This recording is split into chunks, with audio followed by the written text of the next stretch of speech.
यह राह साईं की ओर जाने की है।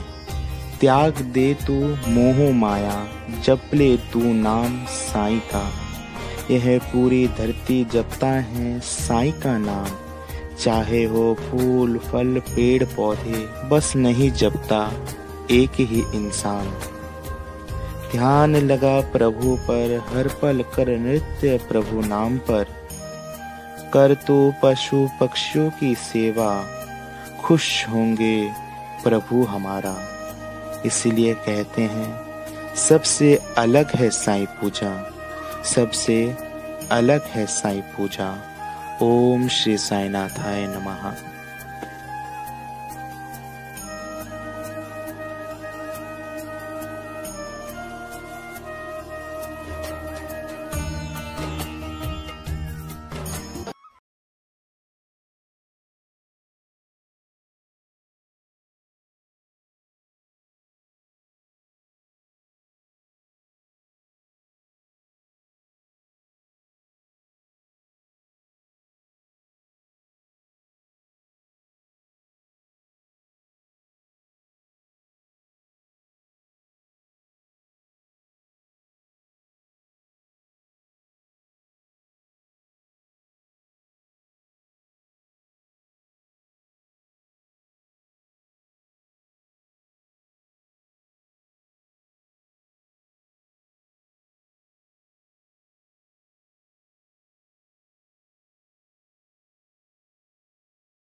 शाम को आरती अटेंड करके वापस आती थी।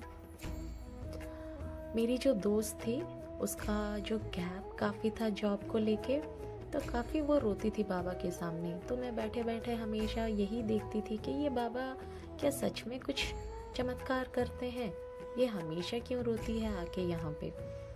तो ये ऐसे कई सवाल मेरे मन में चलते थे, लेकिन फिर भी बाबा को मैं जानती नहीं थी।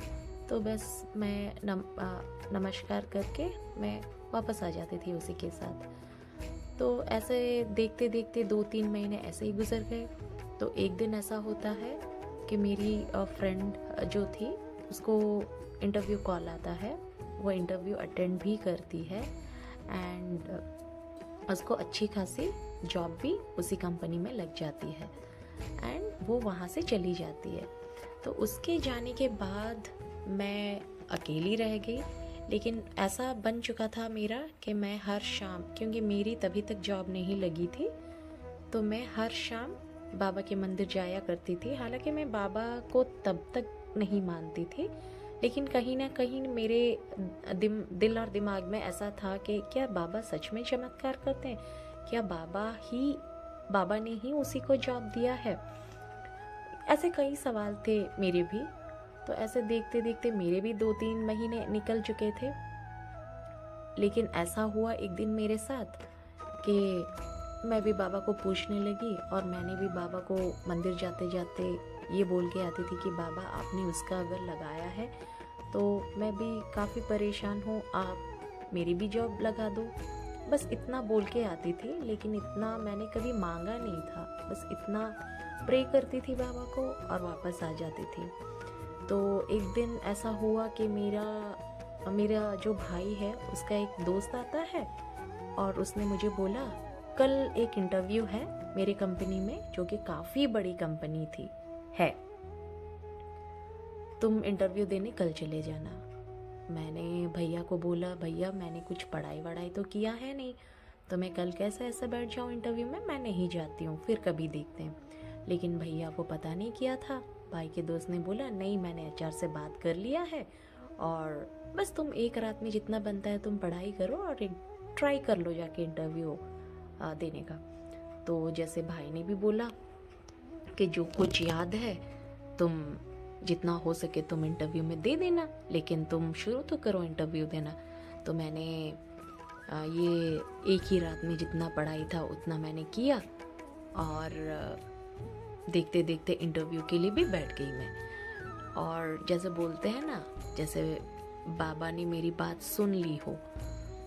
तो इतनी बड़ी कंपनी में मेरी जॉब लगी, जो कि मैं आज तक ये विश्वास नहीं कर पा रही हूँ कि इतनी बड़ी कंपनी में मैंने 7 साल जॉब किया, जहाँ हर एक बंदा उस कंपनी में बहुत अच्छा था। मेरी टीम काफ़ी अच्छी थी और सबसे बड़ी बात कि मैं एक फ्रेशर थी एंड फ्रेशर को कभी इतनी सैलरी नहीं मिलती है जितना कि मुझे उस कंपनी में दिया था। हालांकि मैं उससे आधे से कम एक्सपेक्ट कर रही थी, लेकिन बाबा ने मुझे, जो बोलते हैं ना, आपको मांगने की कोई ज़रूरत नहीं है बाबा से, बाबा ने दिखा दिया कि बाबा हर एक की दुआ सुनते हैं, हर एक की बात सुनते हैं। और उस दिन से जो मैंने बाबा को माना, आज 15 साल हो गए, मैंने फिर कभी मुड़ के नहीं देखा। हाँ, बीच में कभी कभी गुस्सा होती हूँ, बाबा से बात करती हूँ, माफ़ी मांगती हूँ, लेकिन हाँ, मैंने मुड़ के फिर कभी नहीं देखा। बाबा ही मेरे भगवान है, बाबा ही मेरे सब कुछ है आज के दिन में। और ये तो रहा मेरा पहला एक्सपीरियंस। मेरे ऐसे कई सारे एक्सपीरियंस है जो धीरे धीरे मैं साई पूजा चैनल में शेयर करूँगी।